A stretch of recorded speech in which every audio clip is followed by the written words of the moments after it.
بسم اللہ الرحمن الرحیم۔ السلام علیکم ناظرین اور محترم ناظرین، آپ دیکھ رہے ہیں ہمارا یوٹیوب چینل قدیم طب یونانی اور میں ہوں آپ کا میزبان حکیم حبیب اللہ۔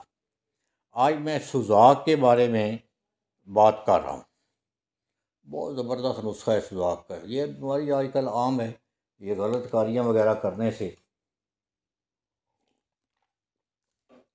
یا بعض دفعہ کوئی ایسی گرم چیز کھانے سے ہو جاتا ہے، تو اس کا بڑا اچھا علاج ہے۔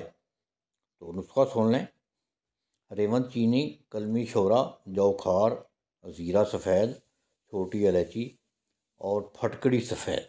پھٹکڑی سفید ایسے ہی کھرل کرنی ہے، اس کو پھلا نہیں کرنا۔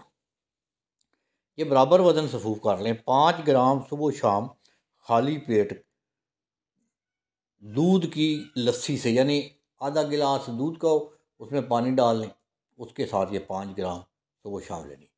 اس سے خصیتین کی جو سوزش ہے وہ بھی ختم ہو جاتی ہے، مثانے کی جلن اور سوزش بھی ختم ہو جاتی ہے۔ پیشاب کی جو نالی ہے اس میں جو انفیکشن ہوتا ہے وہ بہت جلد ختم ہو جاتا ہے۔ اس کا یہ ہوتا ہے کہ جب یہ سوزاک کا مسئلہ شروع ہو جائے نا، فوری طور پر بیگم سے علیحدگی اختیار کر لیں، یعنی علیحدہ ہو جائیں، اس کے ساتھ یہ صحبت نہیں کرنی، کیونکہ اس بیچاری کو بھی یہ وائرس ہو سکتا ہے آپ کی وجہ سے۔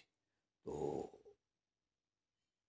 مطلب یہ کہ جب تک آپ ٹھیک نہ ہوں تو بیگم کے پاس نہیں جانا آپ نے۔ بہت اچھا نسخہ ہے یہ بنائیں، حکما کے لیے بڑا اچھا نسخہ ہے جی۔ تو یہ بنائیں اور دعا میں یاد رکھیں، انشاءاللہ بڑا فائدہ ہوگا۔